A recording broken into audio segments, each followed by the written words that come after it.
Hey folks, this is Justin from the Leonidas Knives and Gear channel. I have for you all today a knife review of the LBK Model 1, LBK-01, the large bush knife made by Halfbreed Blades from Australia. And this video is just the discussion review part of the knife. I will be going over and sharing the field testing evaluation video of that separately from this one. So all I'm going to do is take a closer up look at this knife and go over some of the specifications and talk about, what I like about the knife and maybe some things that I don't. So stay tuned. Halfbreed Blades does exceptionally well, especially compared to other knife companies out there, is they give you a really nice storage and presentation box. And it's just really a nice setup. And especially if you were going to gift someone this knife, it's a great way to do it right here. It's just a really lovely setup, and not a lot of other companies put stock into that. And when you open it up, you get some items in here along with the knife. Now, I didn't show a couple of these with the LSK, the large survival knife, when I did that review. You get a specifications card, which has a lot of good information about the LBK, and the warranty card, which Halfbreed Blades has an outstanding warranty. They provide a lifetime replacement warranty against any material failures, which is really nice. And that's something you always want to look into when you're getting a higher quality or more expensive tool or knife. You get a couple of awesome morale patches, the HBB logo patch and the tactical koala bear patch, which I really like. It's pretty awesome morale patch. And when you open the box up, you can see the knife on top and the foam, which just looks great. It's a really nice setup. Underneath, you get the sheath and the tech lock. And yeah, it's just a really great way to present this awesome knife. So what I'm going to do is just talk about some of the basic specifications of the knife, go over the sheath, the knife itself, and then just kind of follow up on my thoughts of this knife. Some things I like, some things maybe I don't. But overall, it's certainly a great looking setup. I really like this OD or Ranger green. You don't see that a whole lot in knives out there. You see more coyote or black, and it's kind of nice to see the green making a comeback. It makes a really nice package, that green with the black. I really like that personally. Very attractive color and setup. So I'll go ahead and just briefly talk about the sheath. This is another outstanding sheath from Halfbreed Blades. It is USA made Kydex. It's the thicker Kydex, so this is just super high quality. And a really neat design. It's a taco folded style Kydex. Got a really nice large drain hole at the bottom, which is good to see on like a bush knife like this. It has sort of an over molded portion here, which connects your attachment hardware pieces. This one has the molly locks on there, and you can swap that out with the tech lock. I've actually enjoyed using the molly locks so far. I've used it on a couple pieces of gear. Works really well with this setup. But yeah, a good looking sheath, a great design. I've really enjoyed this setup. It's definitely unique, and it really works well with a larger knife like this, especially a beefy knife.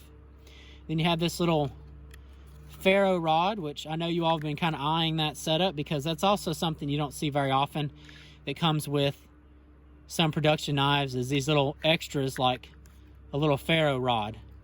Now, is this the best ferro rod I've ever seen? Not necessarily. It's pretty decent. It's a smaller one, but it's definitely nice to have, that's for sure. All right, so that's enough about the sheath for now. And going to go into some of the basic specifications. Overall, the knife is around 11.25 inches long, so still pretty good, decently long knife, although it's more of a beefy knife and a wide knife than I've seen out there, which is awesome, pretty neat.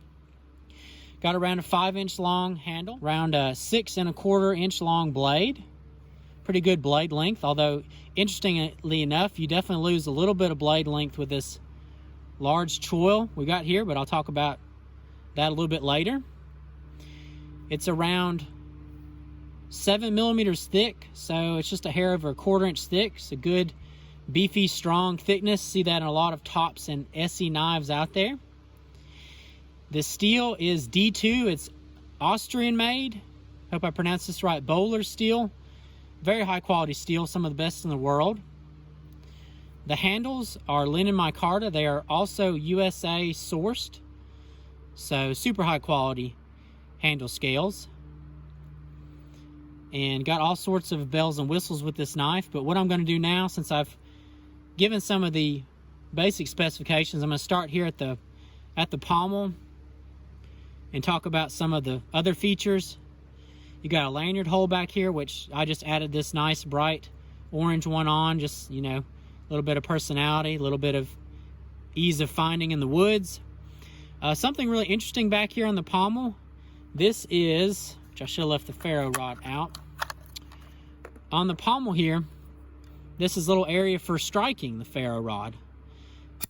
And it does throw sparks. I didn't have a whole lot of luck with it, though, overall throwing enough sparks. I mean, like I said, and you just saw, it does work. And it's a really cool concept and cool idea, but it wasn't the best for me.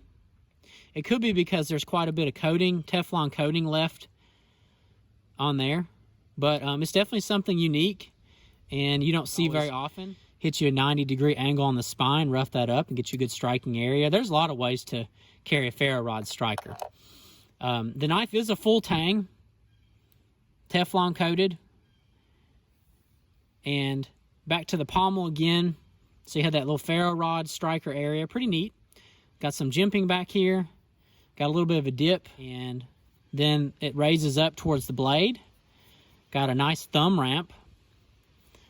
And interestingly enough, you have some lashing holes that go all the way through the micarta to the other side, through the handle. Pretty neat.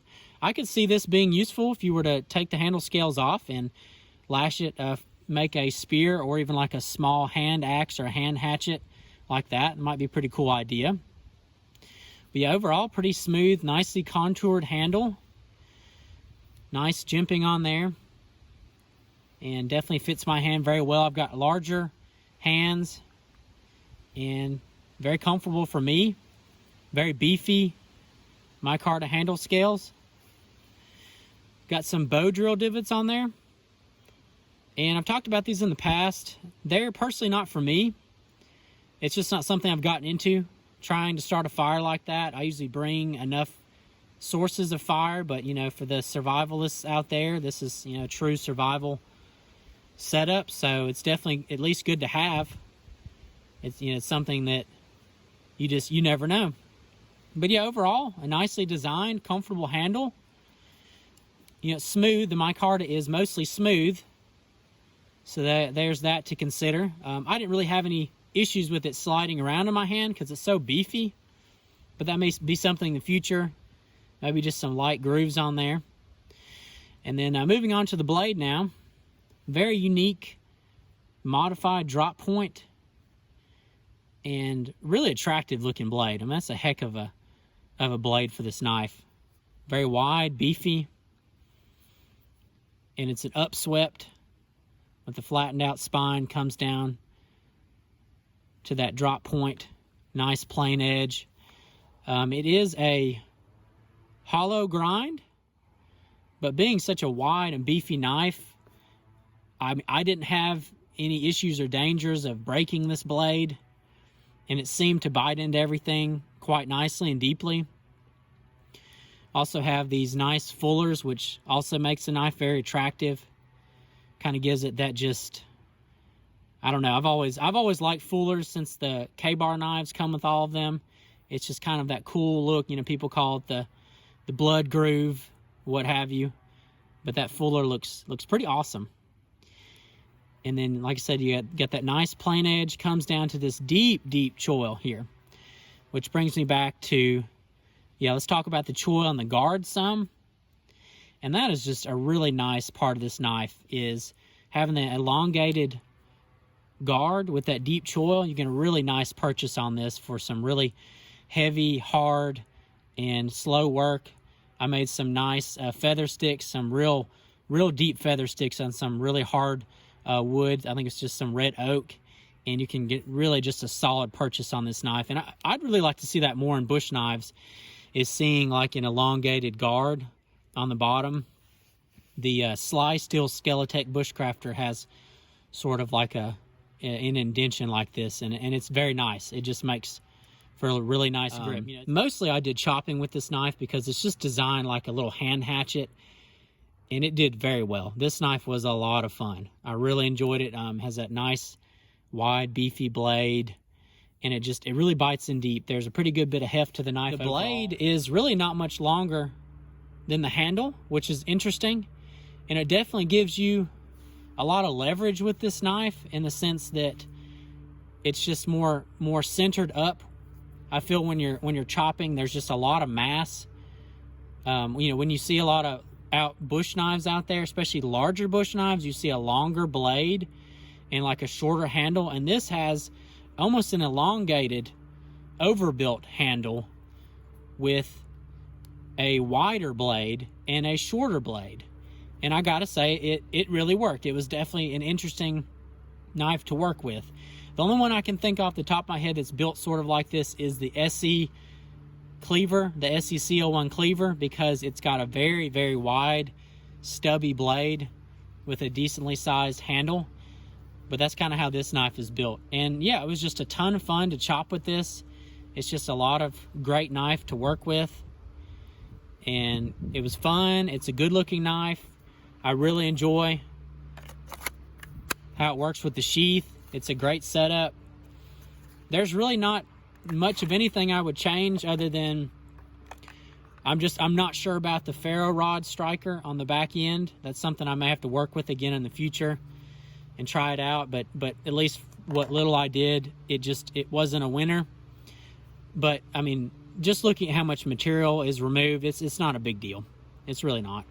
And also the handle being smooth, it wasn't also necessarily bad, but I could see some light, you know, some very, very light grooves in this, just to give you a little bit more security, especially if the knife were to get wet and you had to work with it under wet conditions. But otherwise, this is just a great knife, and there's really not a whole lot I would change. It's very, very unique and just a fun bush knife to take out and beat up and chop stuff up with. It was great. It worked really well for me. So folks, if you enjoyed the video, please give it a thumbs up. If you could, drop me a comment down below. I'd really enjoy to read that and respond to it. And also, if you haven't subscribed to my channel, please do that as well so you can be notified of future uploads. Thank you for your time.